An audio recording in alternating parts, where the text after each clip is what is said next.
Hello and welcome back to What Is It About the Weather? I'm your host, Mark Jelinek, and this week we're going to be talking about weather and vacations. That seems a logical connection enough, right? So, since we last talked, there's been some strange things out there and some interesting ones, and hopefully your weather has been interesting, but of course safe as always. Now, one of the things that caught my eye was a drone photography contest. Whoever thought we'd be talking about these sort of things 5 years ago? But there was a big international one, and it had some connection. It looked like to National Geographic and a couple of their of those types of sponsors or connections. And what I found interesting was while they didn't have a weather category, they had three different categories like adventure and travel. And nature, I think, generally speaking, the titles were a little longer. But in two of those three, the winner in each category was weather related. So I'll put a link in the show notes. I know there's a lot of controversy about drones and some craziness with drones, but you can't dispute some of the imagery that we get out of these seemingly little run-of-the-mill devices, that you can pick up for under $100 these days is quite incredible. And I know I enjoy it, and I've had an opportunity to even have a drone and fly it around and take some shots, which I've used in a couple of the vidcasts. So I think they can be useful for this sort of thing. And again, I've always been an admirer of these grand shots that you get from helicopters and planes in the past, and it opens up a new category for people to do that. Now, on the flip side of that, so we're going to talk about bombs. Yes, I know. Don't listen to this out loud if you're going through airport security or anything. But this first one, I guess, isn't directly weather related, but science related. So there was an earthquake earlier this month, or a perceived earthquake in Florida, the state of Florida in the U.S.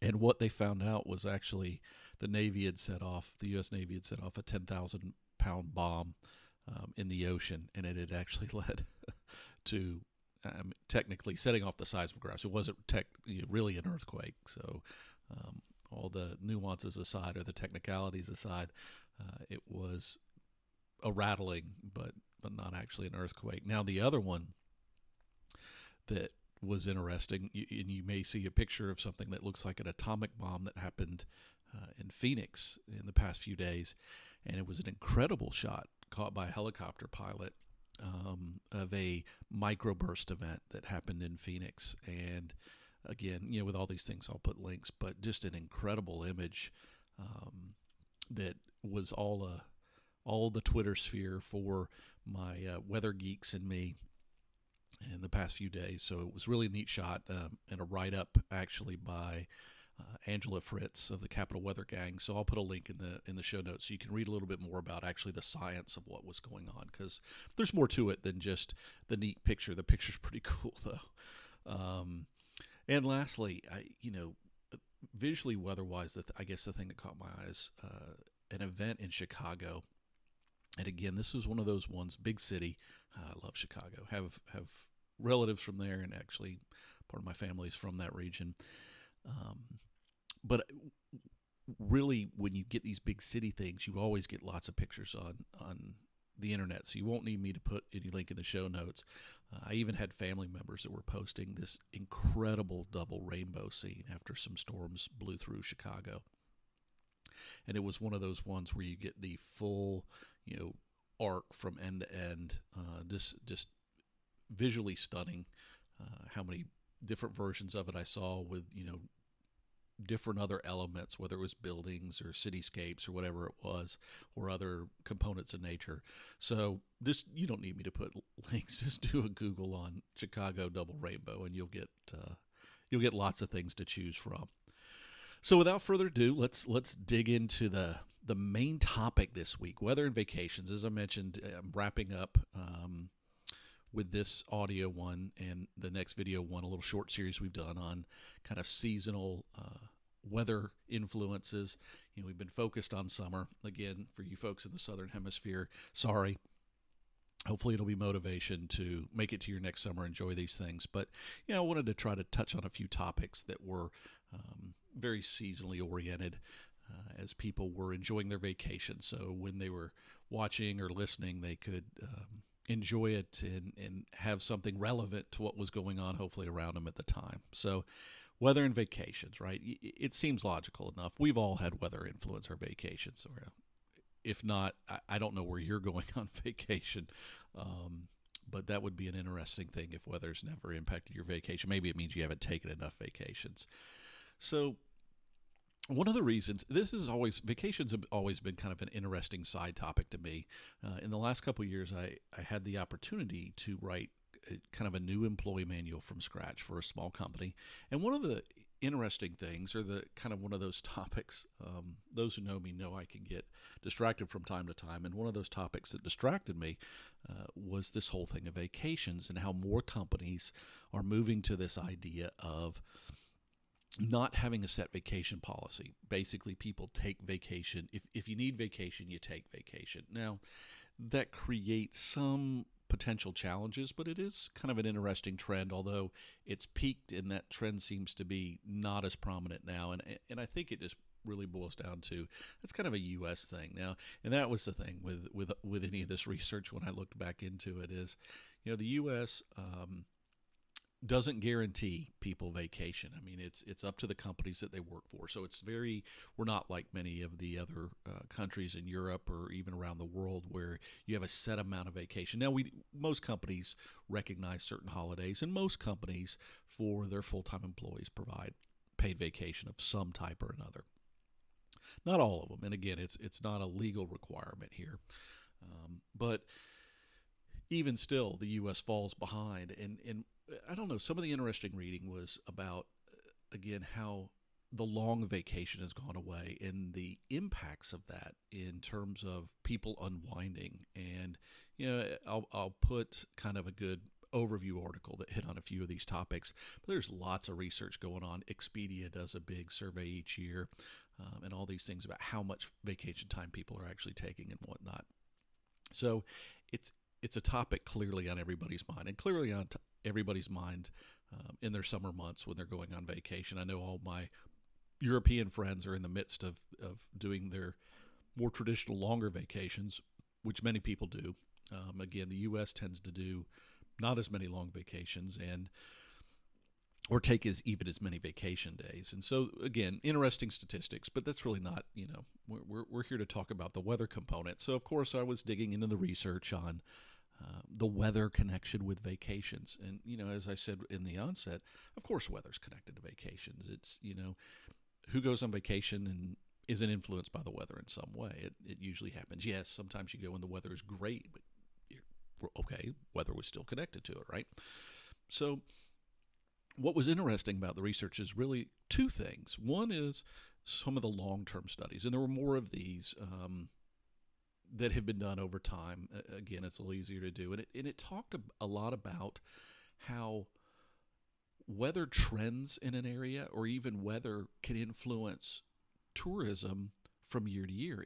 And, it's this interesting thing. If you think back to the old days, you used to have maybe a brochure about an area, or you read about an area, and they had these little summaries of the weather. And you may go there and not experience that, but what they're finding more in terms of modern day is people will go to an area, and let's say, I don't know, a mountainous area in the U.S. or Europe or Australia or New Zealand or wherever it is during the summer months to maybe escape some of the heat. However, if they go there and it's rainy, that may influence the tourism for the following season because of that word of mouth even. So if an area has a good summer one year, or their trend over the last 3 or 4 years is maybe to be not as many summertime storms, or the temperatures are more enjoyable, or in that kind of temperate range that people enjoy when they're on vacation, that tends to impact the tourism in the follow-on season. So it's not so much necessarily a this season kind of thing, because with those longer vacations, people tend to plan them a little more in advance. but more people are using this kind of data to make a decision about where they're going. And again, in this modern age with the internet, you can kind of get real-time assessments from people from the year before and different websites, whether it's, I mentioned Expedia or TripAdvisor or Lonely Planet or any of these types of things, where they go in and they're tracking this information, and so people can get in and see, even in the images that people have uploaded about what it was like this time last year. So it is influencing these longer vacations, but there seems to be, at a minimum, a seasonal lag, in places that maybe the weather doesn't change over the course of the year as much in the tropical regions versus a more temperate areas where it's kind of the following year, or the following seasons in the preceding years, where they may see an uptick or a downtick based on what it was like in a set of years before that. So there is this long-term influence, but I think the more interesting thing, and it plays into this idea of vacations and maybe people not taking as many of them, but people taking these long weekends. So more and more people are doing these short trips or spur-of-the-moment trips, and it's become very popular. And it's become very popular for a variety of reasons. And, I found another article that really touches on this. I mean, one of the reasons it's popular is because it's just easier to do than it used to be. We have all this data available to us to quickly get a place to stay, to quickly check on what the weather's going to be, right? And so weather in a short term, like what's the weather going to be like this weekend, might influence whether you go on a lake trip this weekend versus 2 weekends out, or, later in the month or the next month or whatever it might be. So weather is starting to have this influence, and it looks like what might happen. I always love research with this when I look at these sort of things, and or any article with equations where they've done the analysis of this stuff, and they use some cases about different locations and the influence it has, and it talked about all these different things. So it's an impact of if I look at the weather forecast for where I'm at and I see, it's going to be crappy here, that may motivate me to get on a plane or go further away to get away from the weather. So part of it is, what is the weather going to be like in these other places? So it's the draw of these locations. And then the flip side of that is, how bad is it going to be where I'm at? So there's this kind of dual pole influence of what's going on and how people are making decisions. Now, recently, for those of you who don't know, IBM bought a well-known, it's called the Weather Company, but there was more to it than that. There were a bunch of smaller organizations that made up the Weather Company. I mean, the Weather Channel was part of that, and it's now just an independent operating group. But kind of the behind-the-scenes things, there was a lot of weather data, and someday we're going to do I promise to do a podcast on big data and its relevance to weather, because it's from a couple different angles, but one of them is this very thing. So people were wondering, why would IBM do this? And I could tell you it's based on the type of research that I was just talking about. And it's not just tourism, but tourism is one of the angles, right? So we're getting more higher accurate data quicker than we ever did before, from more points than we ever did before. And I even saw a story this week where IBM is helping install weather stations in my other home in Chile. And I think it was India or one other location, and it's for this thing. The more data we can get, the more information we can get, and it's not just about the weather forecast itself, but it's about the analytics, right? It's about what can you do with that weather information. So in my mind, it's very logical that IBM made this purchase, and this is an example of an industry. And a few years ago, they even did some ads about weather and what businesses were selling what, but this is another example of that. So if a location can see that parts of, and let's go to Europe just to step out of the U.S. for a minute, and they know they're going to have a great weekend, or this upcoming week's supposed to be really good for them, or the next couple of weeks even, they may choose to do an ad campaign, right, on different, in your apps that do these mobile ads or whatever it is, to promote what's going, we're going to have great weather this weekend. How's yours? Or something as simple as that, right? So it's an interesting dynamic that, 10 years ago you just couldn't do easily. Yeah, the internet was out there, but the vast amount of information and the ease in which people have access to it today on all these devices, you're sitting at work and you're looking out the window and it's raining and you're going, really like to get away, but it may only be Monday or Tuesday or whatever. And you go quickly, you can go, okay, I can get a flight. Here's where I'm going. They're supposed to have a great weekend, and you go, right? And so not only is there this long-term component, there's this new short-term component, and it's interesting to me to watch how this is kind of picking up. And I will be intrigued to see whether it's directly in IBM-related products or other people that are offering these sort of services to start see tourism take on this more immediate influence in what's being promoted. And you see it some with the airlines where they do deals of the week or whatever it is, and they're on Twitter, they're on other social media, Facebook or whatever, and they're doing these little short burst sales, and they can do it with higher now with these sort of analytic pieces available to them. They can pick and choose and try to promote maybe locations, and sure, they're going to be looking for how can they make money.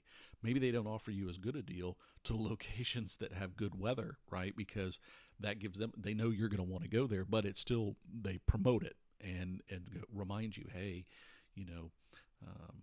Spain is looking great this week, or the Pacific Northwest in the U.S., or wherever it might be, get away this weekend kind of stuff, and they can push those locations that the people going or they feel can have a good experience. And again, the more positive an experience they have, the more likely, they'll become a regular user of whatever it is, whether it's an airline, whether it's a hotel chain, whether it's a location. So even tourism industry type things, so, a state of California or a country, Spain or Austria, it doesn't matter. So they may start choosing to do what we call these targeted ads that are more timely in their nature instead of just a general promotion. And that's been the other thing, is this data also allows people to talk about not just, okay, our weather in July is like this, but because these same people that are setting up tourism advertising or whatever it is, they have the opportunity to do these same analytics and promote, on average maybe we get some rain, but it's all captured in 2 days out of a week. We don't tend to have these week-long washout sort of things. So even if there's rain during a month, they can help quantify it to let people understand that, yeah, it may rain while you're here, but it's not going to rain every day sort of thing, or whatever it might be, whatever they're trying to promote. And that can be seasonally as well. So like places with winter tourism, yeah, they need their snow. As an example, a ski resort needs its snow. But if the snow tends to come not in things that last multiple days, they're more likely to draw in people than places where it's snowing every day while you're there. Well, unless that's what you're looking for. I might enjoy that vacation, but I'm not sure anybody else would. So it makes both the producer of the information or the tourism group, so the consumer and the seller on both sides of the equation, smarter, right? And again, this is why companies like IBM and others, it's just another angle, because it's not just the weather data, right? It's how the weather data influences what we do. It's kind of the whole point of this podcast, right? All these things that it touches on, and vacations is a big thing. And so now we're seeing a way for people to make more informed decisions about that process. So I don't know, kind of an interesting thing to watch. And we may revisit this someday if I see some new research, or if IBM or somebody else announces a big product about it. But kind of neat stuff. So just keep that in mind. I'm sure some of you already have, but know that more refined analytics are going on around the vacation process, and not just the full, I'm going on a week-long vacation, but these shorter trips that more people seem to be making because they're easier, like I said, than they used to be. It's easy to pick up and go somewhere for a weekend, and so, and quite frankly, it's cheaper in some ways than it used to be, and people, take a long weekend, get a chance to get away, and it's just a popular trend. So keep an eye on it. Use the data that's available to you, of course, as always, and enjoy your vacations, whether they be short or long. So, one of the things I also wanted to talk about, and I was thinking about with this, is we all, like I said, have had these vacations where bad weather hits us, right? So the question becomes, how do you deal with this bad weather? And I had this recently. I went on a vacation. It was a large family vacation thing, and we were off the coast of the state of Georgia, and a tropical storm came through. Now, it was much weaker, and it was one of those things that it was mostly just sort of a rain event, but clearly that was going to have an influence on what we were doing. And we were going to a place where I knew we were likely to get a day or two of rain at some point during the day that might influence the vacation. So I was thinking about it. So clearly there's this thing. Think about where you're going. Know what the weather's like, right? Understand, again, are they likely to have these big multi-day events, or is it more likely to be a shower in the afternoon? Or, maybe it is going to be a full day event, but it's likely to only be one day. So kind of take the time to understand where you're going and think about it. And if it makes sense to not, I don't know, go to a Caribbean island in the at the peak of tropical storm season, maybe you do think about that.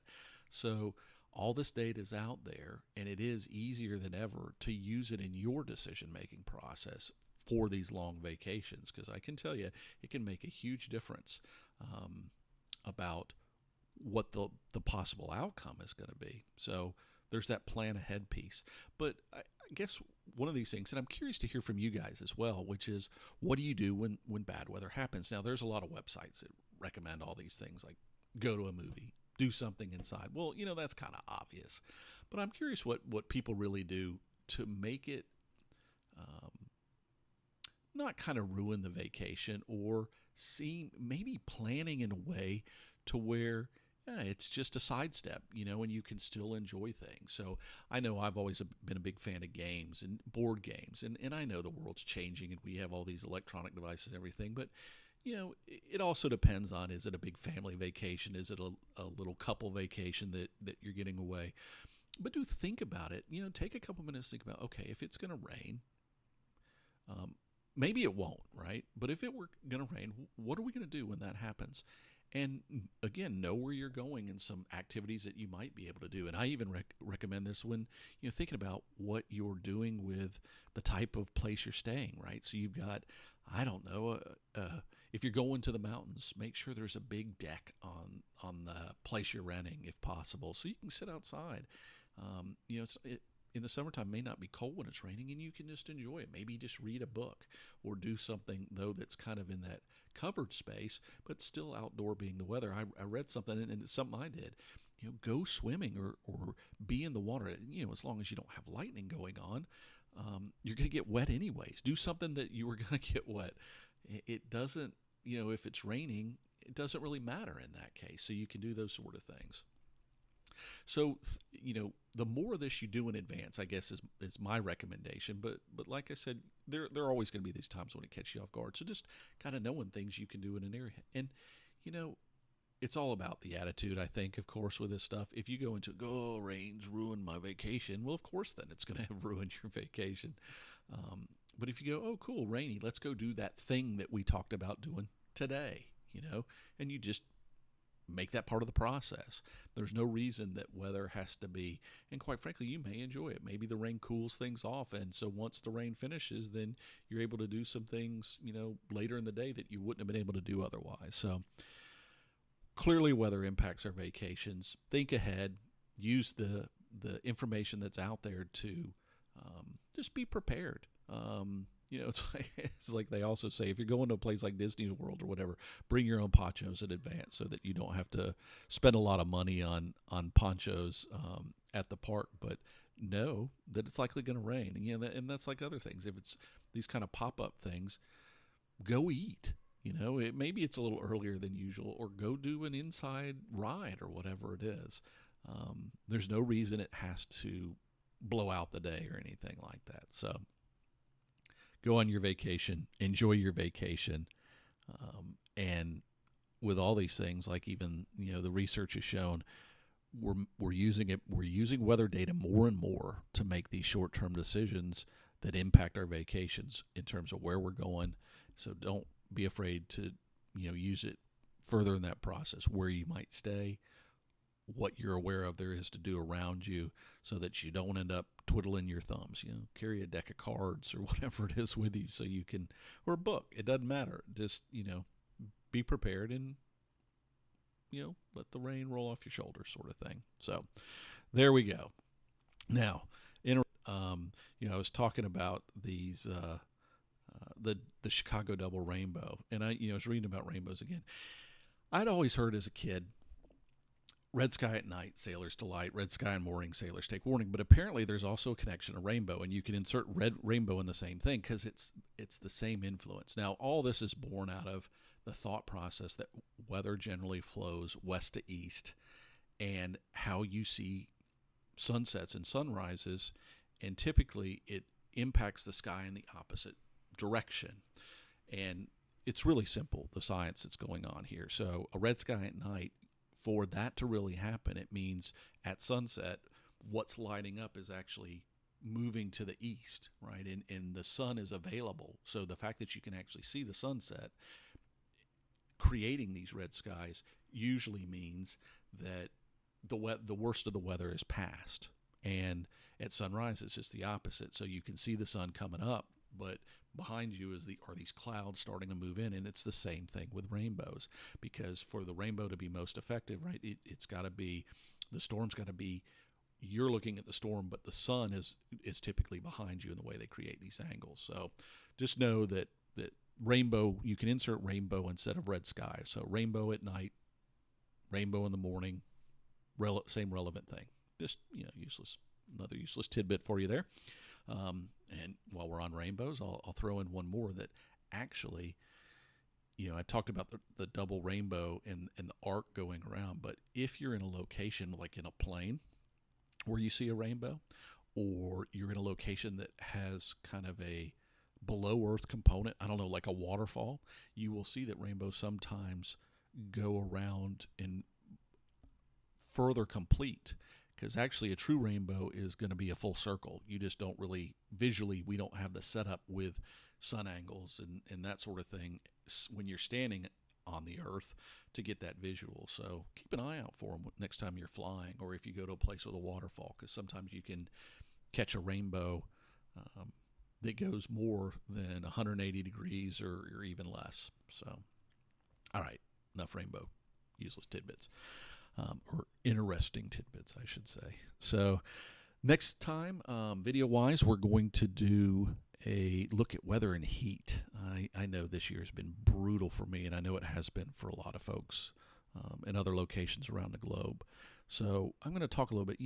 I always get these silly things here in the States, like go into an air conditioning building. Well, yeah, I know, but there is a little more to it than that. And I'm going to talk a little bit about weather and heat safety, because it is a important topic, not just for you and me, but maybe for your pets as well. So we'll hit that in our final video element on the summer series that we've been doing. As people head back to school, I can't even believe it, right? People have started school this week, seriously, and I know more that are starting it next week.